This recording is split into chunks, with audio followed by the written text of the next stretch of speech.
Good morning student. हम बात कर रहे थे एनी फ्रैंक के द्वारा लिखा गया जर्मनी के जीवंत दस्तावेज हिटलर के शासन की क्रूर नीतियाँ डायरी के पन्ने के रूप में यहाँ पर प्रस्तुत किया गया अध्याय, जो एक 13 वर्ष की बालिका के द्वारा लिखा गया। अब तक हमने देखा कि किस तरह से जर्मनी में यहूदियों के ऊपर जुल्म ढाए जा रहे थे, किस तरह से उनको अज्ञातवास में रहना पड़ रहा था, कैसी कैसी समस्याओं का सामना करना पड़ रहा था, किस तरह की डाकू, चोर, बटमार और सैन्यवारों की समस्याओं का सामना उन्हें करना पड़ रहा था। हवाई हमलों का डर था, पहचान का डर था, राशन कार्ड वगैरह की समस्या थी। अब आगे देखिए, मेरे व्यक्तित्व के साथ सबसे मुश्किल बात यह है कि मैं किसी भी और व्यक्ति की तुलना में अपने आप को सबसे ज़्यादा धिक्कारती हूँ। यदि माँ अपनी सलाहें देना शुरू कर देती है तो उनके उपदेशों की पोटली इतनी भारी हो जाती है कि मुझे डर लगने लगता है कैसे होगी इससे मुक्ति। मतलब वो गलतियाँ करती है और माँ उसे सलाह देती है तो वो सलाह से भारी लगती है। जब तक एन का वही पुराना रूप सामने नहीं आ जाता मुझे कोई नहीं समझता। यह वाक्य मेरा हिस्सा है, बेशक लगे कि ऐसा नहीं होगा, फिर भी इसमें थोड़े से सच का अंश है। कई बार तो मैं अपने आप को प्रताड़ित करते हुए इतनी गहरे उतर जाती हूँ कि सांत्वना के 2 बोल सुनने के लिए तरस जाती हूँ कि कोई आए और मुझे इससे उबारे। काश कोई तो होता जो मेरी भावनाओं को गंभीरता से समझ पाता। अफसोस ऐसा व्यक्ति मुझे अब तक नहीं मिला, इसलिए तलाश जारी रहेगी। ये चाहती है इसकी भावनाओं को समझने वाला भी कोई हो। मुझे पता है तुम पीटर के बारे में सोचकर हैरान हो रही हो। मुझे पता है तुम पीटर के बारे में सोचकर हैरान हो रही हो।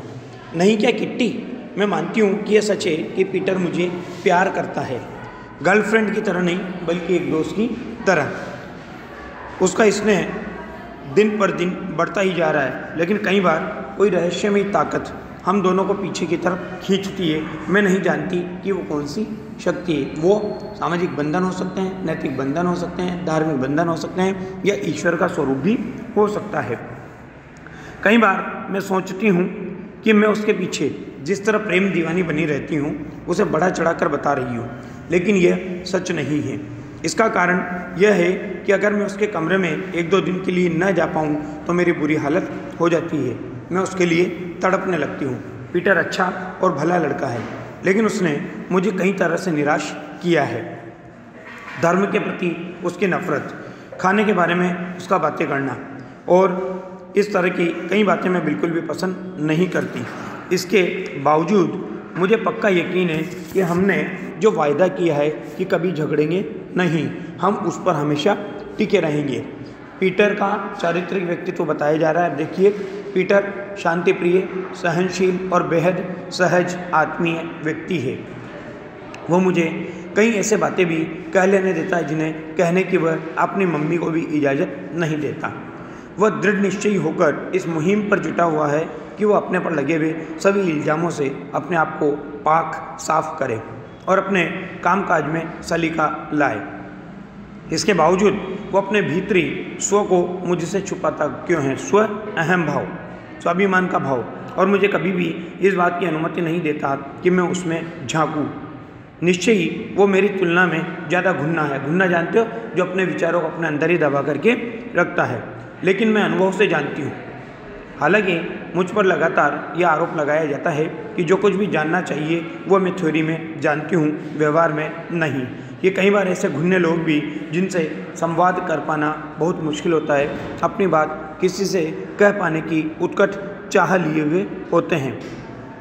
पीटर और मैंने दोनों ने अपने चिंतनशील बरस, मतलब जो सबसे महत्वपूर्ण वर्ष जीवन के होते हैं, उन वर्षों को एनेक्सी में ही बिताया है।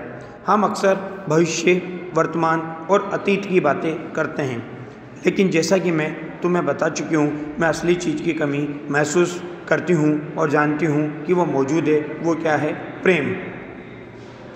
क्या इसका कारण यह है कि मैं अरसे से बाहर नहीं निकली हूँ और प्रकृति के लिए पागल हुई जा रही हूँ? अब प्रकृति के प्रति इसका लगाव देखिए। मैं उस वक्त को याद करती हूँ जब नीला आसमान, पक्षियों की चहचहाने की आवाज़, चांदनी और खिलती कलियाँ, इन चीज़ों ने मुझे कभी भी अपने जादू से बांधा न होता। मेरे यहाँ आने के बाद चीज़ें बदल गई हैं। उदाहरण के लिए छुट्टियों के दौरान की बात है, बेहद गर्मी थी। मैं रात के 11:30 बजे तक ज़बरदस्ती आंखें खोली बैठी रही ताकि मैं अपने अकेले के बूते पर अच्छी तरह से चांद को देख सकूं। अफसोस, मेरी सारी मेहनत बेकार गई। चौंध इतनी ज़्यादा थी कि खिड़की खोलने का जोखिम नहीं लिया जा सकता था। क्यों? क्योंकि बाहर का कोई व्यक्ति इनको देख लेता तो इनके लिए वो बात बेकार हो जाती, इनके लिए खतरा उपस्थित हो सकता था। कई महीने बाद एक और मौका ऐसा आया था। उस रात मैं ऊपर वाली मंजिल पर थी, खिड़की खुली हुई थी। जब तक खिड़की बंद करने का वक्त नहीं हो गया, मैं वहीं बैठी रही। यह गहरी सांवली बरसात की रात थी। तेज़ हवाएं चल रही थी, बादलों के बीच लुका छिपी चल रही थी। इस सारे नज़ारे ने मुझे मंत्रमुग्ध कर दिया था।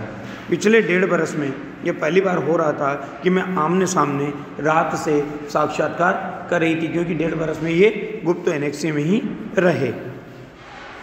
उस शाम के बाद प्रकृति से साक्षात करने की मेरी चाह लगातार बढ़ती गई थी। तब मुझे चोर, उचक्कों, मोटे काले चूहे या पुलिस के छापे का भी डर नहीं रहा था।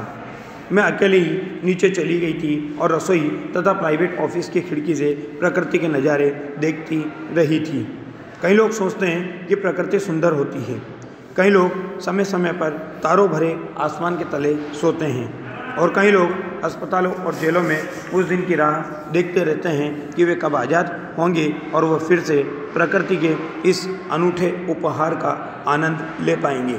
क्योंकि प्रकृति गरीब और अमीर के बीच कोई भेदभाव नहीं करती, वो सबको अपनी सुंदरता बराबर प्रदान करती है। यह मेरी कल्पना मात्र नहीं है। आसमान, बादलों, चांद और तारों की तरफ देखना मुझे शांति और आशा की भावना से सराबोर कर देता है। यह वैलेरियन या ब्रोमाइड की तुलना में आजमाया हुआ बेहतर नुस्खा है। शांति पाने की रामबाण दवा है। प्रकृति मुझे विनम्रता का उपहार देती है और इससे मैं बड़े से बड़ा धक्का भी हिम्मत के साथ झेल जाती हूँ। लेकिन किस्मत का लिखा यही है। कुछ एक दुर्लभ अवसरों को छोड़कर मैं मेल से चिकट हुई खिड़कियों में घुसे गंदे पर्दों में से प्रकृति को बहुत कम निहार पाती हूँ। इस तरह से देखने से आनंद लेने की सारी भावना ही मर जाती है। प्रकृति ही तो एक ऐसा वरदान है जिसका कोई सानी नहीं, सानी अर्थात मुकाबला करने वाला। कई प्रश्नों में से एक प्रश्न जो मुझे अक्सर परेशान करता रहता है और अभी भी समझा जाता है, यह कह देना बहुत ही आसान है कि ये गलत है, लेकिन मेरे लिए इतना ही काफ़ी नहीं है। मैं इस विराट अन्याय के कारण को जानना चाहती हूँ। अब आता है इस पाठ का महत्वपूर्ण पैराग्राफ कि औरतों के बारे में क्या दृष्टिकोण है, औरतों के ऊपर कैसा व्यवहार किया जाता है, कैसा उनके साथ बर्ताव किया जाता है और ये क्या चाहती है कि औरत को केवल भोग की वस्तु इसके द्वारा नहीं माना गया है। तो देखिए, संभवतः पुरुषों ने औरतों पर शुरू से ही इस आधार पर शासन करना शुरू किया कि वे उनकी तुलना में शारीरिक रूप से ज़्यादा सक्षम हैं। पुरुष ही कमा कर लाता है, बच्चे पालता पोसता है और जो मन में आए करता है। लेकिन हाल ही में स्थिति बदली है। ये देखिए, उस समय की बात की जा रही है जब पुरुष प्रधान समाज था, पितृसत्तात्मक समाज था, परंतु समय का बदलाव आया। स्त्री विमर्श की विचारधारा बलवती हुई, अर्थात स्त्री ने अपनी स्वतंत्रता की आवाज़ को उठाया, तब जाकर के पुरुषों के अधिकारों का कुछ हनन हुआ और स्त्रियों का वर्चस्व बढ़ने लगा। उस स्थिति को यहाँ पर प्रकट किया गया है। औरतें अब तक इन सब कुछ सहती चली आ रही थी, जो कि बेवकूफ़ी ही थी।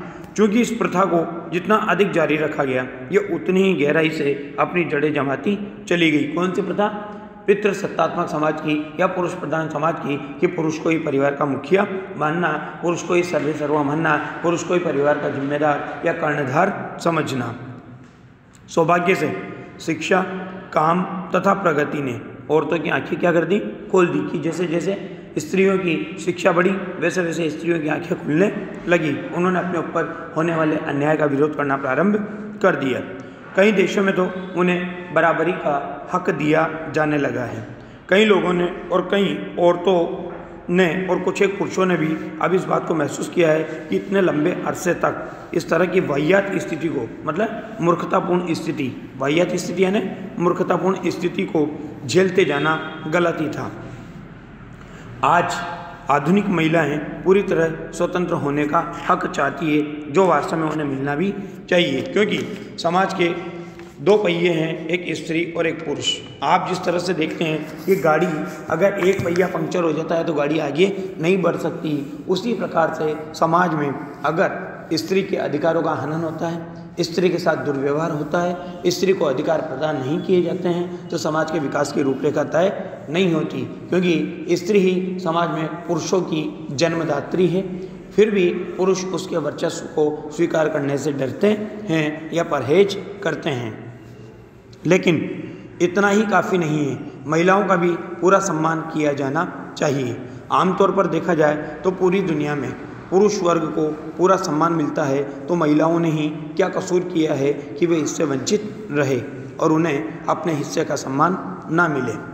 सैनिकों और युद्धों के वीरों का सम्मान किया जाता है, उन्हें अलंकृत किया जाता है, उन्हें अमर बना डालने तक का शौर्य प्रदान किया जाता है, शहीदों को पूजा भी जाता है। लेकिन कितने लोग ऐसे हैं जो औरतों को भी सैनिक का दर्जा देते हैं। देखिए कितने महत्वपूर्ण बात इसने समाज में बदलाव की यहाँ पर प्रकट की है।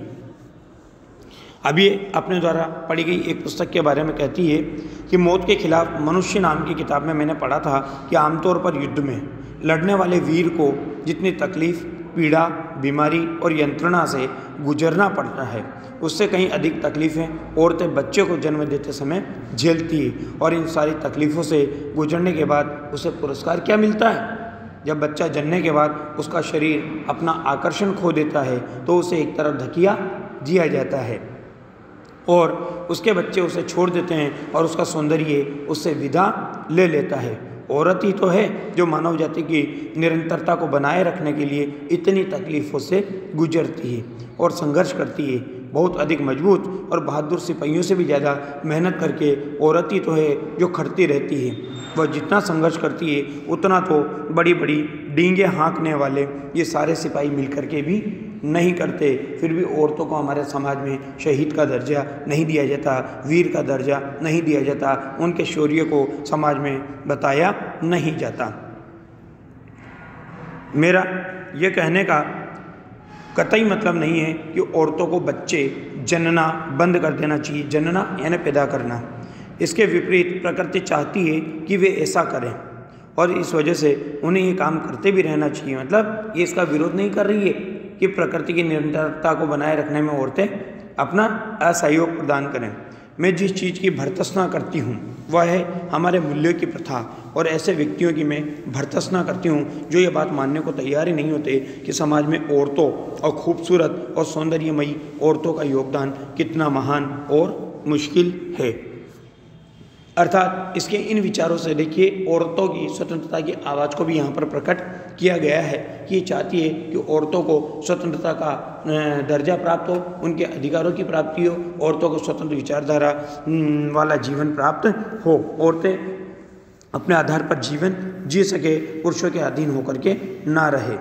मैं इस पुस्तक के लेखक श्री पॉल दे क्रूइफ जी से पूरी तरह सहमत हूँ जब वे कहते हैं कि पुरुषों को ये बात सीखनी ही चाहिए कि संसार के जिन हिस्सों को हम सभ्य कहते हैं वहाँ जन्म क्या है, अनिवार्य और टाला न जा सकने वाला काम नहीं रह गया है।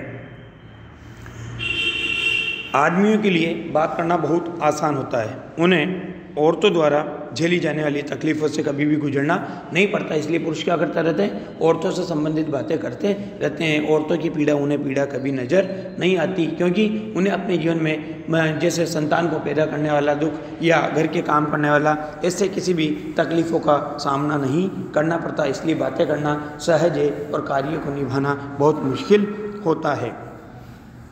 मेरा विश्वास है कि अगली सदी आने तक ये मान्यता बदल चुकी होगी कि बच्चे पैदा करना ही औरतों का काम है। और आज देखिए, आज वर्तमान में आधुनिकता की विचारधारा में आप बहुत कुछ महसूस कर रहे हैं कि ये विचारधारा पूरी तरह से लगभग बदल चुकी है। आज औरतों को सम्मान, आत्मसम्मान से जीने का अवसर प्राप्त हो चुका है। औरतों को अधिकारों की प्राप्ति हो चुकी है। औरतों को बहुत सारे क्षेत्रों में आगे बढ़ते हुए आप देख रहे हो। औरतें हर क्षेत्र में पुरुषों का मुकाबला कर रही है, अपने वर्चस्व को स्थापित करते हुए दिखाई दे रही है।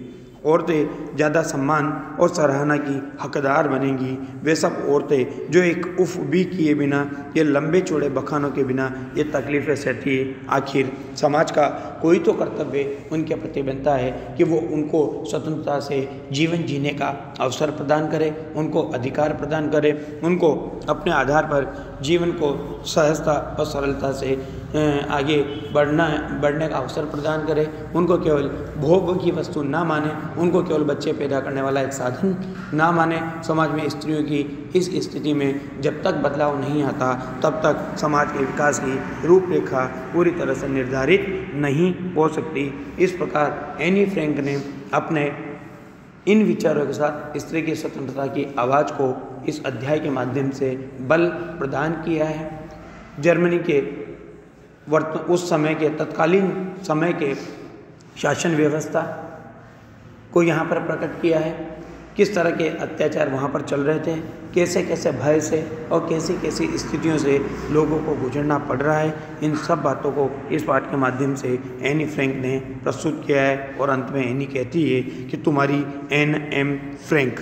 इसका अनुवाद सूरज प्रकाश जी के द्वारा किया गया है। धन्यवाद। इसी के साथ पाठ समाप्त।